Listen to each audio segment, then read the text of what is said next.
Tonight on News 30, elections come to a close and the Shawnee Hobby Lobby walls are up.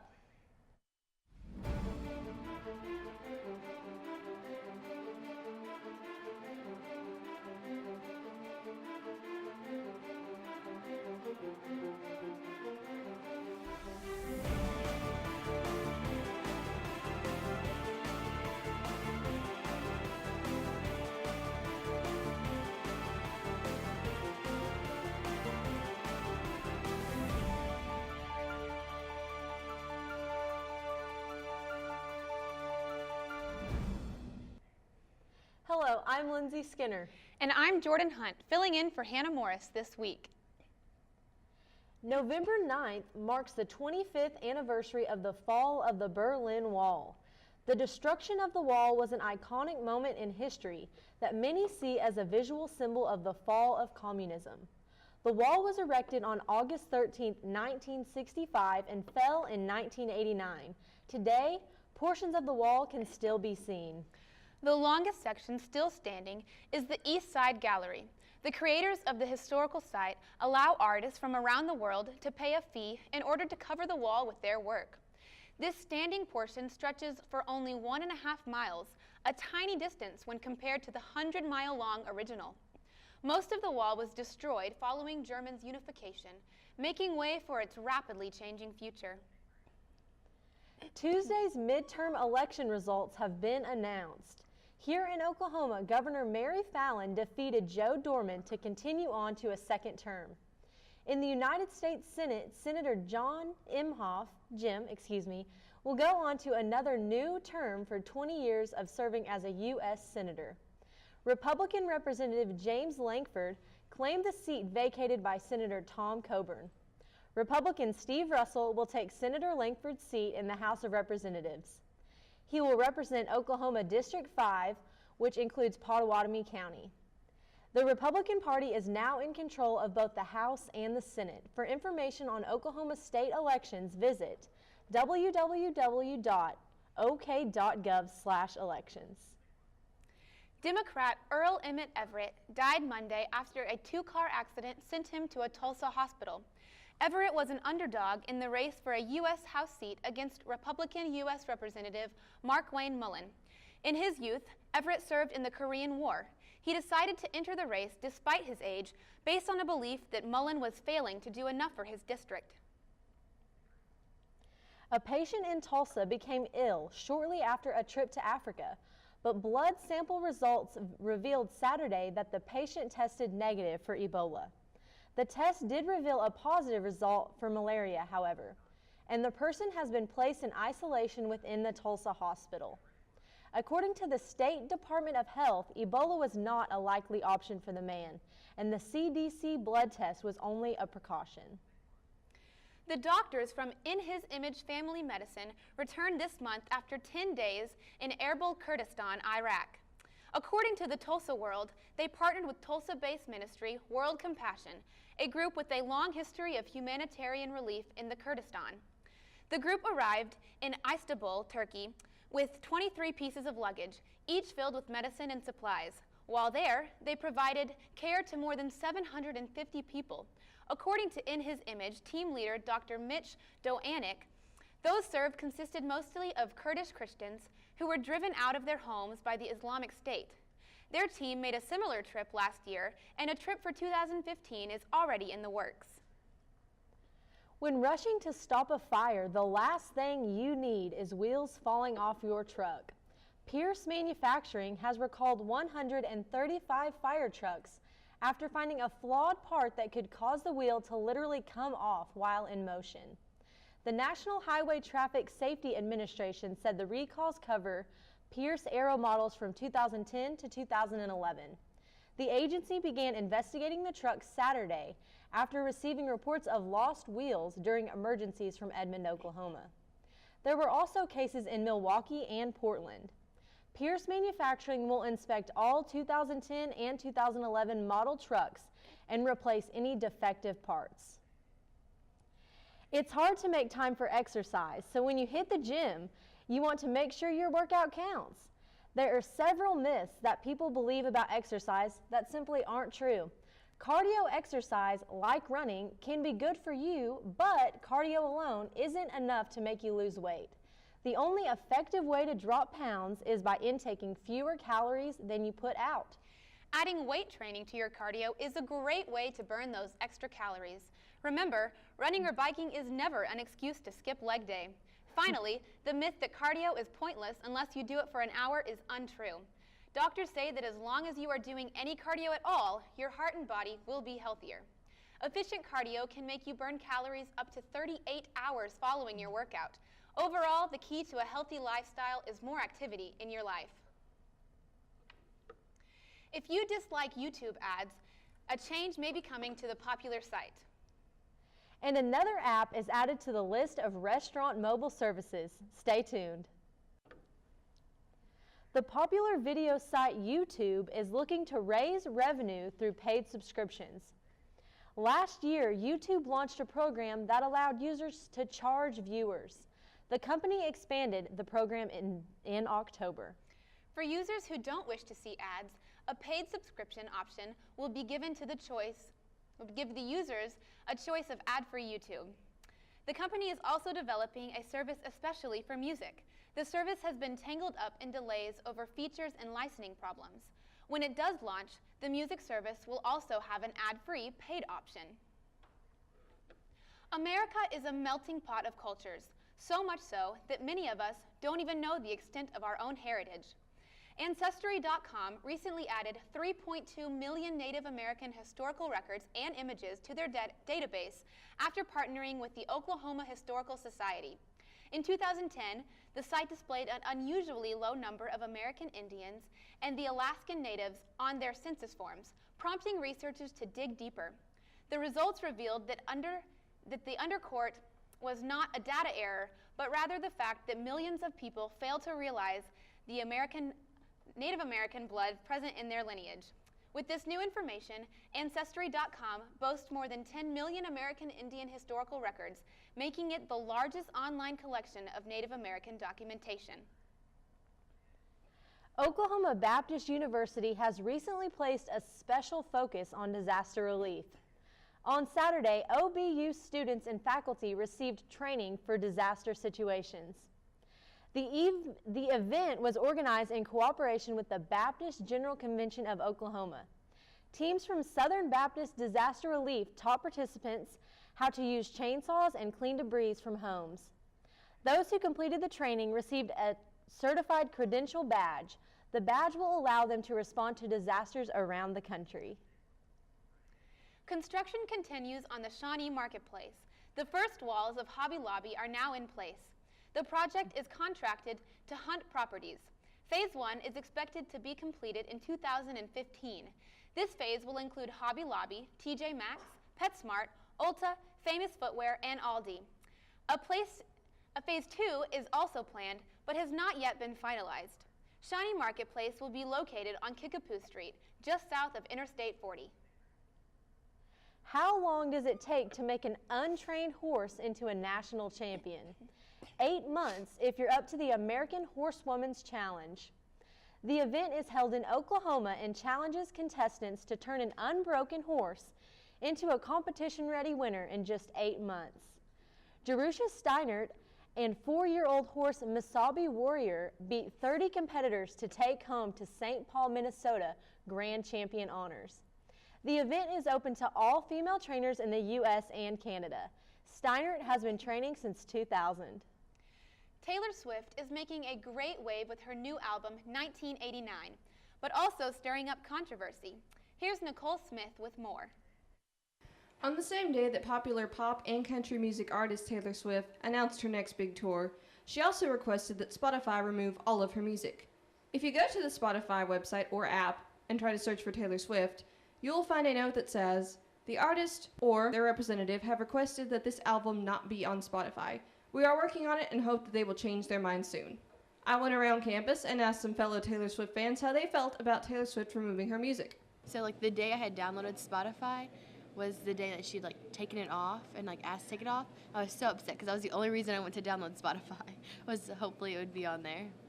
Personally, as a Taylor Swift fan, I like her music.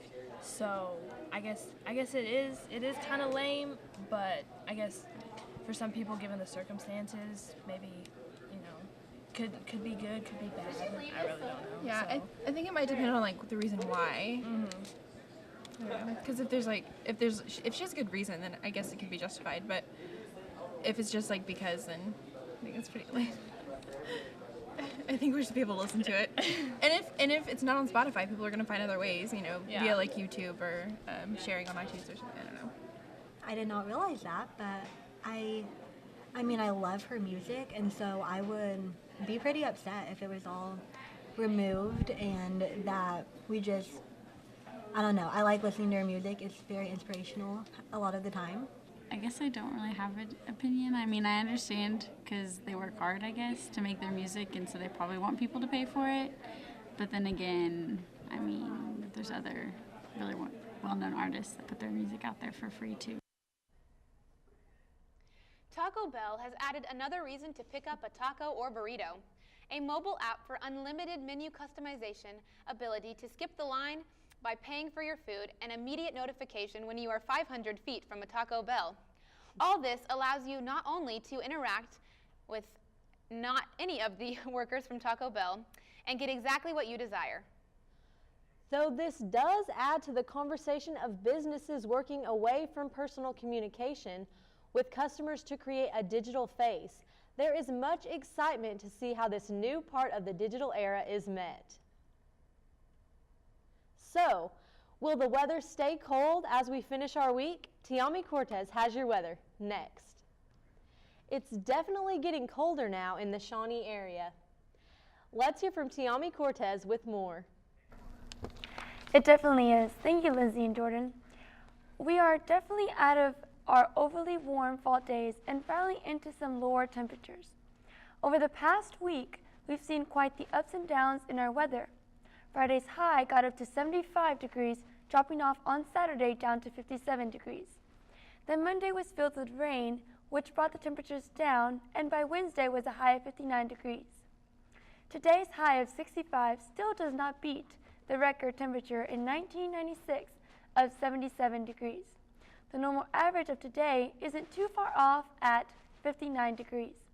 If you're going to Oklahoma Baptist University homecoming events, make sure to bundle up because tonight it will reach a low of 40 degrees. Then Friday the high will be 69 degrees, partly cloudy with a low of 48 degrees. Saturday will be a little colder with a high of 61 degrees and a low of 38 degrees. Monday will bring us back up to 73 degrees with a low of 37. Tuesday will bring an extreme drop to upper 40 degrees as the high for the rest of the week, which will be pretty chilly. So that's all for this week's forecast. Back to Lindsay and Jordan. Thank you, Tiami. Now here's Kylie Ann Parker with your Arts and Entertainment. I'm Kylie Ann Parker, your Arts and Entertainment anchor for News 30.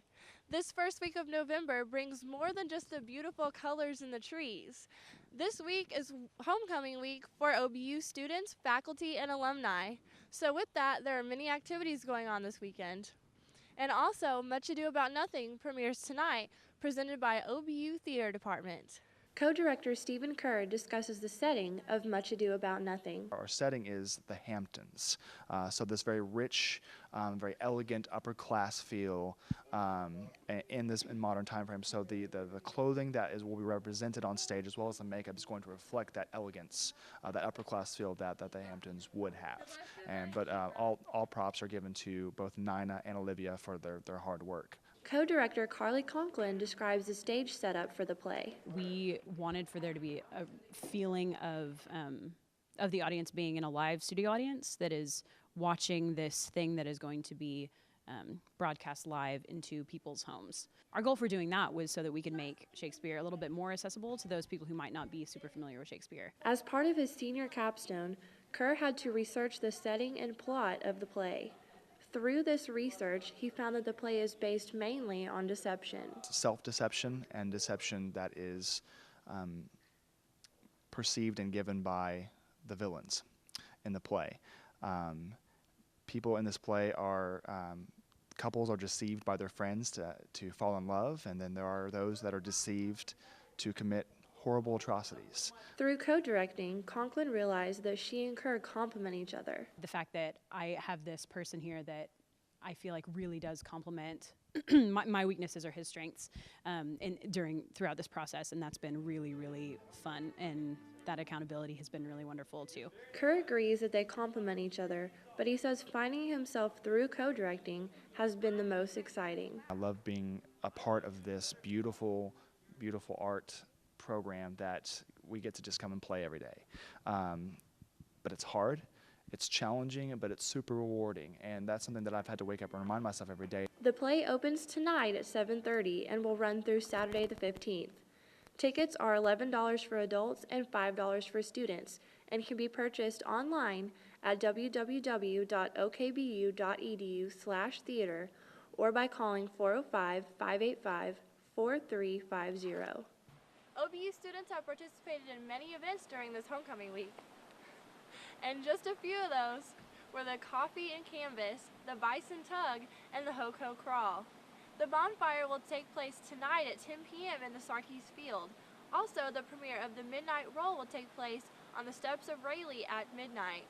Friday evening will bring the Harvest Ball at 9 p.m. And finally, Saturday will be the football game with the announcement of the Harvest Court winners during halftime.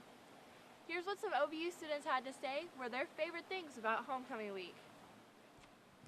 Well, I'm really looking forward to this new event. It's called the Midnight Roll, and it says that it's like a mix between the walk and Carib Wars, and those are two of my favorite things from Welcome Week, so I'm really excited to see how they mix it. I don't really know what to expect, but it sounds really cool. This is my first homecoming week, so it's going to be pretty interesting. I'm really excited for the Harvest Ball. Of course, the football game, just because that's going to be the most exciting thing, because we're going to get our win. That's all for Arts and Entertainment this week. I'm Kylie Ann Parker reporting for News 30. Back to you, Jake and Jordan. Injury in the team. Abby Click has your sports update. Next.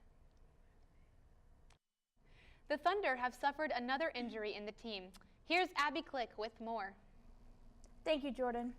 The Thunder can't seem to catch a break and added another player to their injured list last Friday. Russell Westbrook is out of the game with an injured hand. Westbrook had immediate surgery the following day. It was determined that Westbrook had a small break in his second metacarpal. With this injury, it is uncertain how long he will be out of the game. However, he will be reevaluated in 4 weeks. We hope he has a quick and healthy recovery. A former OU player and a suspended OU player recently reached a plea deal on their cases. Former OU player Adrian Peterson accepted a plea deal that entitled him to no jail time Tuesday. The deal included reducing his felony child abuse charges to just a single charge of reckless assault. This misdemeanor requires Peterson to pay a $4,000 fine and a completion of community service. The NFL has yet to determine if Peterson can return to the field for the Vikings. In other news, suspended OU player Joe Mixon accepted an Alford plea deal last Thursday. The deal requires Mixon to complete 100 hours of community service, cognitive behavior counseling, and received a 1-year deferred sentence. This deal means if Mixon successfully completes his punishment, he will have no criminal conviction. Bison basketball opened up their 2014-15 season against Tabor College Monday and clinched an 82-80 win. Senior Cale Jackson discussed his hopes and outlook for this season. Cale said, "My hopes are that we get back to playing the kind of basketball that has made OBU such a great program over the years. We have to be tough and do all the little things night in and night out." He also commented on the team's goal this season. He said, "One of our goals is always to get back to Kansas City, whether that's winning the league in the regular season or, as we saw last year, having to win 4 games in 4 nights to get in. Just find a way somehow." The Bison will host Manhattan Christian this Saturday beginning at 8 p.m. in OBU's 2014 homecoming. Shawnee Wolves traveled to McAllister last Friday and lost 56-30. The Wolves had a rocky start to their game after their star quarterback John Jacobs went out of the first quarter of the game with an ankle injury. The Wolves were unable to clinch the win after 5 turnovers. Shawnee completed the game with 304 yards, and Shade Franklin led the team with 82 yards. Shawnee will conclude the regular season by hosting Tulsa Hale starting at 7 p.m. tomorrow. That's it for this week. Jordan and Lindsay, back to you. Though anchors aim to share the news with the community, it isn't uncommon to see them let loose once in a while. Anchor Dan Thorne from WVNS in West Virginia does just that during commercial breaks during his newscast. He can be found singing to Taylor Swift, stealing his co-anchor's iPad, or lip-syncing to James Brown. What makes these moments funnier is his co-anchor does not seem amused in the slightest, despite them being close after anchoring together for a year. That's it for News 30. Remember to tune in next Thursday at 6:30, either at shawneeok.org/cityconnect or cable channel 30 in the Shawnee area. Thank you for joining us tonight. Have a good one.